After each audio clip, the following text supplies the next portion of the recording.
Bienvenue sur Top Invest, la chaîne des top d'investissement. Ici, on parle essentiellement d'entreprises de qualité. Avons-nous une opportunité d'investissement sur biomérieux? C'est la question à laquelle on va essayer de répondre en se basant sur les états financiers. Je rappelle que ceci représente uniquement mon point de vue et non un conseil d'investissement. Et comme d'habitude, je me réserve le droit de me tromper. On a déjà eu à parler de cette compagnie sur la chaîne. Ok. Donc, je vous invite à aller voir la dernière vidéo parce qu'ici, on va aller rapidement. Ok. J'ai besoin ici de la dette nette par action. Donc, je viens au niveau de biomérieux. Ok. Je rappelle ici que la façon d'analyser la compagnie ici sera très rapide. Parce que d'habitude, je vais regarder le revenu, les marges, etc. afin d'avoir une idée générale de comment est-ce que se comporte l'entreprise. Ok.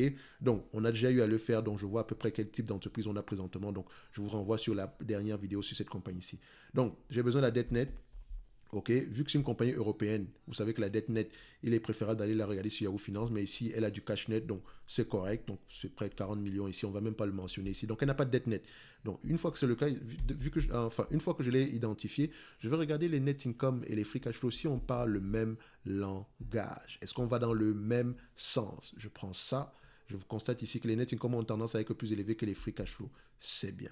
Mais n'oubliez pas, si vous lisez les rapports financiers, vous allez vous rendre compte que pendant la pandémie, cette compagnie-ci a gagné beaucoup d'argent. Donc, il y aura un certain ralentissement. OK? Il y aura un certain ralentissement. D'aucuns vont dire, ah ouais, mais elle a perdu des revenus, les marges sont moins élevées. Non, non, non, non, non, non. Il y aura un certain ralentissement. OK? Une fois que vous le savez, vous ne serez pas étonné de voir que les net income, les revenus ou les net income auront peut-être tendance à diminuer dans les mois à venir. De toutes les façons, c'était une compagnie en pleine croissance, mais vous pouvez remarquer ici que pendant la pandémie, la croissance était encore plus élevée que d'habitude. Mais attention, la croissance ici, est-ce qu'elle est due à de nouvelles acquisitions ou bien par rapport à la situation qui, à ce moment-là, ici, on peut voir que, voilà, je ne pense pas que ce soit un 200 millions dépensés ici qui a généré ce niveau de croissance-là, surtout pour une entreprise qui a à peu près 3 milliards. Donc, elle a continué à faire des acquisitions et c'est une compagnie qui continue à croître par acquisition. C'est le genre d'entreprise que moi, j'aime bien dans le secteur de healthcare. J'aime bien le secteur dans ce genre. J'aime bien les vendeurs d'équipements, les laboratoires d'analyse, ce genre de choses. Moi, j'aime bien ce type d'entreprise. Donc, les Sartorius m'intéressent, les Biomérieux ici m'intéressent, les compagnies comme Eurofin Scientifique m'intéressent. Donc, mais voilà, quand c'est Sanofi, Novartis, Roche, je ne dis pas que ce sont des mauvaises, nous avons des mauvaises entreprises. Non, je n'aime pas les vendeurs de médicaments juste parce que voilà, il y a toujours le risque, la fin d'un brevet, machin, etc. Voilà, il faut vraiment que le management soit de qualité, qu'il fasse de bonnes, voilà, qu'il oriente le capital ici vers les bonnes unités de recherche. Bref, j'ai pas envie de me casser la tête. Je préfère ici, voilà, comme en période, vous vous souvenez, à la ruée vers l'or, ceux qui faisaient de l'argent, c'est ceux qui vendaient du matériel. Donc ici, je pense que les vendeurs de matériel ici sont, enfin, je ne dirais pas qu'ils sont à l'abri, mais ça va, d'accord? On est un peu protégé. Donc maintenant, qu'est-ce que ça donne en termes d'évaluation? Je prends ici le nombre d'actions, vu qu'on n'a pas de dette nette ici. Je prends également mon PER. Cette compagnie-ci aura tendance à avoir des PER d'au moins 25 fois les bénéfices ici. Je rappelle que les PER auront tendance à diminuer, donc il faut vraiment une sacrée bonne croissance pour prendre un PER de 25 en date d'aujourd'hui. Ne l'oubliez jamais. Ne prenez pas un PER de 40 parce que le marché vous paye 40 fois les bénéfices depuis au moins 50 ans. Non, non, non. Il faut toujours demander pourquoi. Est-ce que la croissance était élevée, etc. Donc, si on paye des PER assez élevés ici, c'est parce qu'il y a une raison derrière. Donc maintenant, à vous de chercher quelle est la raison. Et rappelle que le PER, c'est un rendement. Donc quand je choisis, prends 25 fois les bénéfices ici. Donc ça veut dire qu'ici, c'est 4% de rendement. D'accord? Idéalement, même pour une entreprise extraordinaire, si plus le PER est moins élevé, mieux c'est pour nous. OK?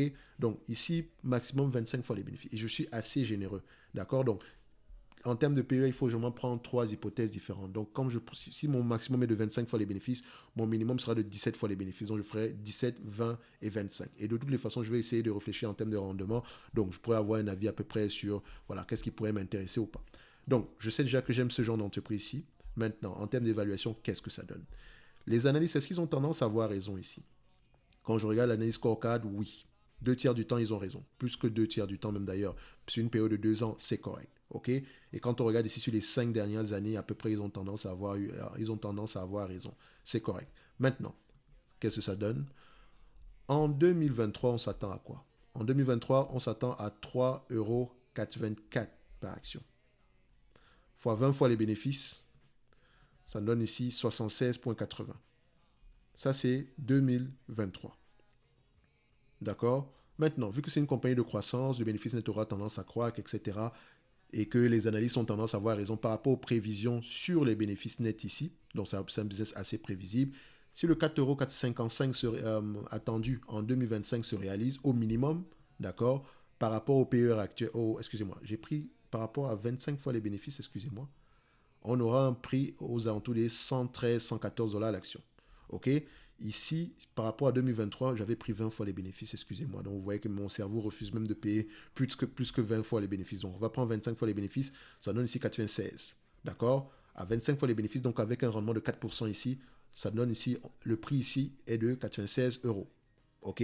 Avec un rendement de 4% par rapport au bénéfice net actuel, le prix ici est de 114 euros. Ce qui veut dire qu'en date d'aujourd'hui, d'accord, si vous achetez cette compagnie ici à 97 dollars, disons 97, 98 euros en date d'aujourd'hui, d'accord, et que les bénéfices nets attendus en 2025 se réalisent par rapport à vos coûts d'acquisition actuels, vous avez un rendement de 4,64%. OK? Et je rappelle que le PER, c'est un rendement. Donc, quand on paye 25 fois les bénéfices, on demande 4% de rendement. Donc, la différence ici, voilà, entre divisé par 0,04, ça donne ici le potentiel de croissance, 16%. OK? 16%. Maintenant, si vous achetez cette compagnie, c'est en date d'aujourd'hui, par rapport aux bénéfices nets attendus, d'accord, et quand vous distribuez la totalité des bénéfices nets attendus en 2023 en dividendes, vous aurez un rendement de combien? 3,91%, donc à peu près 4%. Donc on va se dire ceci. En date d'aujourd'hui, l'entreprise est correctement évaluée sans prendre en considération une hypothétique croissance future. Oui, la croissance aura tendance à ralentir un tout petit peu parce qu'on a connu une période une belle période entre 2020 et 2021. Ça a été une très belle année. 2022, ralentissement. 2023, stabilité. Et à partir de 2024, croissance. Donc, ce qui veut dire que si cette compagnie, si vous intéresse, le prix actuel n'est pas mauvais. L'entreprise est bien capitalisée, donc elle n'a pas de dette. Elle a la capacité de souffrir. Tout free cash flow supplémentaire ici va peut-être avoir tendance à être utilisé pour le rachat de la dette, d'accord, le rachat les fusions et acquisitions, d'accord, ou bien l'augmentation du dividende. Parce que ne regardez pas ce petit dividende de 0,87%. En réalité, en date d'aujourd'hui, il y a un potentiel de 4% sur ce dividende-ci. Et d'ici 2025, par rapport au prix actuel, il est aux alentours de 4,64%. C'est ça qui devrait être intéressant. Okay? Vous pouvez également le voir autrement. Ceux qui ont payé ici avec ce dividende de 0,13%, d'accord, en date d'aujourd'hui, les mêmes personnes reçoivent 0,85%. Et le prix à cette période-là était aux alentours de 10 euros par là. Donc, ça dit qu'ils ont un rendement sur coût d'acquisition d'à peu près 8%. Enfin, un rendement de dividende par rapport à leur coût d'acquisition de 8%, alors qu'il n'est que de 0,87% par rapport au prix actuel. OK? Donc, pourquoi est-ce qu'il est plus élevé en date? Pourquoi est-ce qu'ils ont bénéficié énormément? Tout simplement parce que l'entreprise a continué à bien se comporter. Les bénéfices nets ont continué à croître année après année. OK? Donc, ça dit que le business model a du sens. D'accord? Et c'est ça qui compte. Ce n'est pas juste la croissance, dividende et puis machin. Non, non, non. Bénéfice net croissant, dividende prendra soin de lui-même. Ne vous inquiétez pas pour ça. OK? Donc, c'est une belle entreprise. Le prix actuel est intéressant. Ça ne prend pas en considération la croissance et vraiment, l'opportunité va dépendre de la taille du marché. OK? De la taille du marché. Or, si c'est une entreprise qui domine déjà son secteur, disons, elle a 50% ou bien 25% de part de marché, j'aurais tendance à me dire que bon, je vais attendre un meilleur prix que ça. OK? Mais ceci n'est que mon point de vue. C'est une belle entité. Il faut aller creuser en profondeur en date d'aujourd'hui au prix actuel. OK? So, elle aura tendance à souffrir en 2023 et peut-être en 2024 ici parce que ça reste des prévisions. OK? Donc, pour ceux qui veulent aller plus loin, le service Top Premium, ici, vous pouvez demander des analyses quantitatives, recevoir des notes d'analyse ici sur les entreprises qui me semblent sous-évaluées. Les notes d'analyse sont basées sur la lecture des rapports financiers, plus la formation thématique qui sera disponible au mois d'avril. D'abord, premièrement, comment analyser une banque, d'accord? Et comment lire les rapports financiers sans charge supplémentaire. Attention, uniquement pour les 156 personnes restantes. Vous vous souvenez, quand on a fait cette vidéo, c'est la première fois, on était à 171, donc ça diminue très très vite. OK?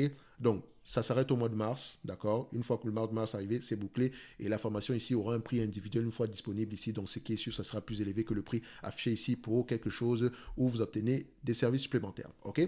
Donc, tout simplement parce que, voilà, vu que c'est en pré-vente, je ne vais pas vous fixer un prix ici, voilà, même la moitié, ça ne représente même pas la moitié du prix de cette affaire, d'accord? Et vous-même, vous verrez de toutes les façons, j'ai commencé une petite série ici pour vous expliquer à peu près les bases, introduction, comment analyser une compagnie bancaire. On va continuer cette série en date d'aujourd'hui. Vous vous souvenez qu'on devait parler du type de banque, ok? Donc, les types de banques ou bien les catégories de banques. Vous allez voir qu'il y a une différence entre les deux, d'accord? Et au fur et à mesure, je pense que d'ici le mois de mars, vous aurez à peu près les bases, ok?